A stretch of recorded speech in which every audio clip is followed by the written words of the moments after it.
What's going on, guys? 90 back for a brand new video, and in today's video I'm going to be talking about my honest review with Black Ops 4. So as of today, the game's been out I think 3 weeks now. I'm Master Prestige level 154. I feel like my opinion on the game is kind of credible because I've put a lot of time into the game so far. Obviously I'm an S&D only player, so there's some things I won't be able to talk about, such as spawn points, etc. There's stuff like you run into in respawn. So a lot of the stuff I'm going to be talking about is going to be biased towards S&D, and then obviously some things are going to be generalized throughout the whole game. So I think the first thing would be a good start to talk about is definitely the ARs being too dominant. They did recently come up with a patch where they were supposed to be changing little things. They did some stuff to the ICR, but I feel like what they did to the ICR was kind of irrelevant. You don't see it too much. The ICR at the moment is still very overpowered.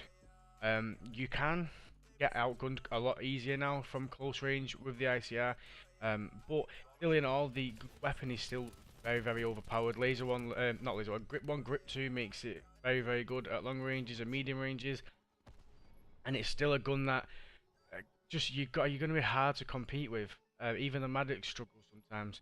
But so to start off with, definitely ARs are still too dominant, just in general as well, not just the ICR. Compared to SMGs, SMGs they were supposed to have got a buff, but I feel like they are still too weak. Unless you're going to be using these Sorg dual wields, which I still think they're broken. They're supposed to have done a nerf to them where they increased the hip fire spread, so I think they decreased the hip fire accuracy on them.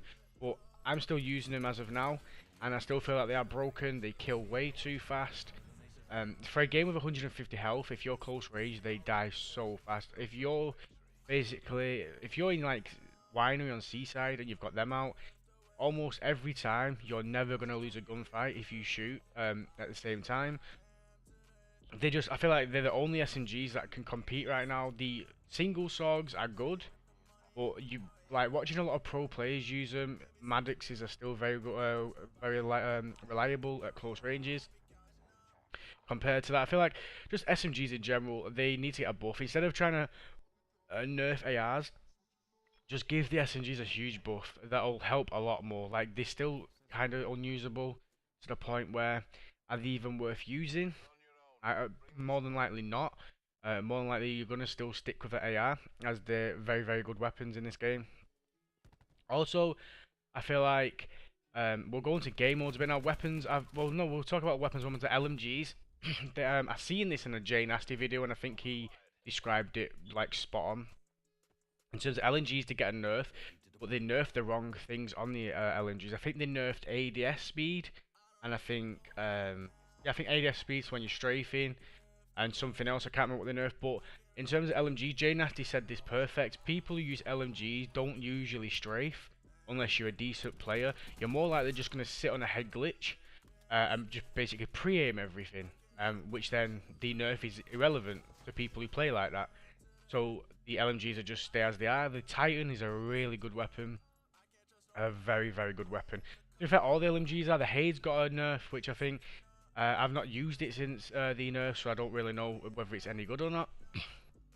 Sniper's got a buff as well, which I don't really snipe that much. I do sometimes, but I only use the Paladin on an overkill class, so you can understand I've not really tried out that. So in terms of just the weapon balancing in general, I feel like Treyarch haven't really got it there yet. Obviously, there's still a lot of time. The game's still new. It's not even been a month yet, so we've still got a long time left in the cycle. But I just feel like as of now, the gun balancing isn't quite there. So now we'll go into like game mode specific things. So in terms of, so I'm an S&D player, so a lot of these things might not cater to respawn players. This is basically just going to be for S&D. So for me personally, I feel like the XP rate in S&D is kind of slow. I say if you're a good respawn player, you could probably get around 30, probably about 30 to 40k XP a game, maybe even more if you've got a double XP active or I don't know, challenges, etc. But for me, what I've seen, say if I get a 20 bomb in S&D, which you're not gonna get. See, 20 bombs in S&D, you're not gonna get every game. Say for like, if you're a good respawn player, you could probably get 80 to 100, maybe 100 plus kills almost every game if you know how to play that game mode right. On S&D, it's kind of not like that because you can 4-0 rounds so easily if you're a good player or if you've got a good team with you. So personally for me, I feel like the XP rate is slow because for me, on a 20 bomb, I'm still only getting about 30k XP, and that's maybe with challenges as well. And you're not going to get, on average, I probably average about 7 to 8 kills a game. And with that, you're probably going to get about 10k XP, which it's not great for S&D. But S&D of the old used to be able to get quite a lot of XP. So I feel like they need to little buff that a little bit. Also for S&D, well, just in general, I think this might go for respawn players as well. The matchmaking's not great. The gameplay you are seeing right now on screen, I go 18 and 3. I feel like we do lose the game as well. That's the thing, we lose. I think my teammates combined got like 4 kills. I think they went 1 and 7, 2 and 7, and 1 and 7.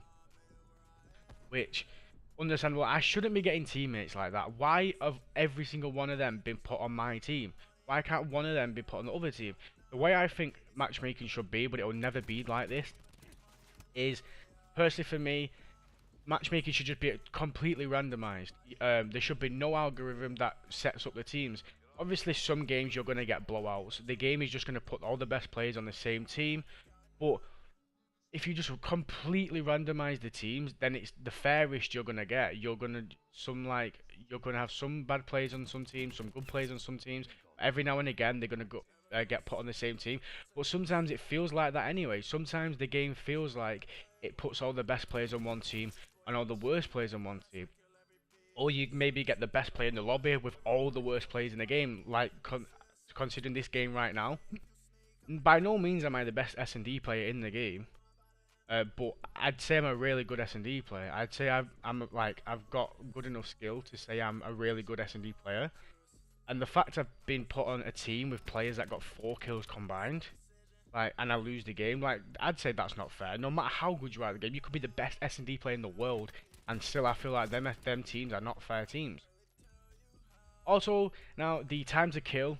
Obviously, this is a huge difference from any other Call of Duty game. I feel like when the game first came out, the time to kill, it felt weird. It felt really slow. I felt like I was getting turned on quite a lot.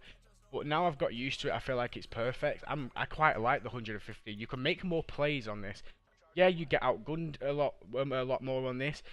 Maybe you shoot first, you'll die first a lot more, which in Call of Duty is definitely debatable. But in terms, you can make a lot more plays. You can sponge a lot more. You can heal and then make a really good dodge play. I like the time to kill as it is now. Also the maps. I feel like the maps play well on this game. The maps are you've got your nice 3-lane maps, which Call of Duty should be, but people still like to play the game slow, and I feel like this is because there's a lot of head glitches in this game. If you look at a lot of rush routes, so say if you do want to use SMG, which are bad enough as it is, a lot of the good SMG rush routes are covered by head glitches. And if you've got someone on a head glitch of an ICR or an LMG, most likely you're gonna get gunned. So I feel like they need to kind of balance that a little bit. So if, as you see on the gameplay now, this is frequency. There's a lot of head glitches on this map, like a lot. And I feel like this map does cater to SMGs. I only use an SMG on this map if you know how to play it right. But I feel like there's still too many head glitches around. Also the servers, just I feel like they're a bit meh at the moment. They still need a bit touching on, but obviously they'll come as time goes on. Also, now I am Master Prestige, so this is something personally I want to touch on too, and obviously, hopefully it'll be fixed as many of you get to Master Prestige, is I keep getting XP glitches where some games I'll get 0 XP, or one game I had a double XP active, I had a double XP code active, and I got 1500 XP for 6 kills in a bomb plant. Like, even on a normal XP, 6 kills in a bomb plant should not be 1500 XP. Also, the Prestige emblems at the moment in time are terrible. The prestige emblems you get for like 100, 200, etc. They're so bad quality compared to the normal prestige that are in the game. I feel like that's just they need to change that because you've grinded the game hard to get where you want to be, so you want to show off these prestige emblems, and if they look like trash, you're not going to use them. So at the moment, I'm still using the basic prestige master emblem. Streaks, kill streaks, I feel like they're good for me. As an S&D player, I only use UAV counter Hellstorms. So I don't really use the high streak, so you'd have to probably go to a respawn player. to tell you if the high streaks in the game are good. But from what I've seen of Respawn play on YouTube, the streaks do look pretty good. The gunship and the strike team do actually do really well from what I've seen. Also, specialists. Specialists are good as an S&D player. I feel like just in general, I feel like a lot of Respawn players complain about 9-bang, and you can get it way too quick. In S&D, you can get a 9-bang every other round. So imagine getting 9-bang like 2 to 3 times in a game. You can understand, and that's for S&D. In Respawn, you could probably get that way quicker.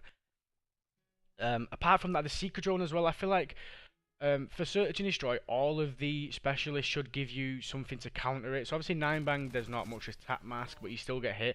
The Seeker drone, obviously, if you press the X button on, because I'm on Xbox, it's X, you can pull the thing out. But I feel like you're still hindered. Like, if someone's following the Seeker drone, like side by side, they're gonna kill you because you can only hip fire. If you got a good player following that Seeker drone, you're dead. There's no way you're gonna outgun him by hip firing in a straight line. So I feel like that needs a little bit of a fix. I like the new tier system with the black market. It's a nice grind option other than leveling, so you can kind of just forget about your level and focus on the tier system. I do find it a bit sad how in the reserve drops there's no variants that I've seen as of yet. I've not got any yet, so I don't know if they're in the game or not. Someone might have to confirm that for me. Also the camel challenges. This is a huge one for me because I'm trying to get dark matter. S&D only, and the 5 kill streak challenge, I've got to ace the round. I've got to ace the round 5 times with every single weapon in the game, so you can understand the frustration here. Where if in Respawn you've got all game just get a 5 kill streak, I've got to get it in 1 round. And obviously, I feel like that's a bit disappointing. I feel like why can't I do it over a certain amount of rounds? And I think also the last thing now is the game. At launch, this game was amazing. I love the game. I still love the game now. But some days when I come online, the game feels like a chore to play. Some days I won't have that much fun on the game. It'll feel like I'm just playing the game just to level up. Like I'm not having fun on the game. I just want to play to level. I feel that's kind of down to matchmaking, the teams I'm getting. Obviously, I'm a solo player a lot of the time. So it is kind of disappointing. But all in all, guys, I think this game's a really good game and it has a lot of potential in the future from the updates. So that's all I've got to say for this game now. So if you like the video, please leave a like, subscribe if you're new, comment down below, give me some feedback, and I'll see you in the next video. Baby switching up, I can't trust nobody but the money in the car, yeah. I be counting up, baby switching up, I can't trust nobody but the money in the car, yeah.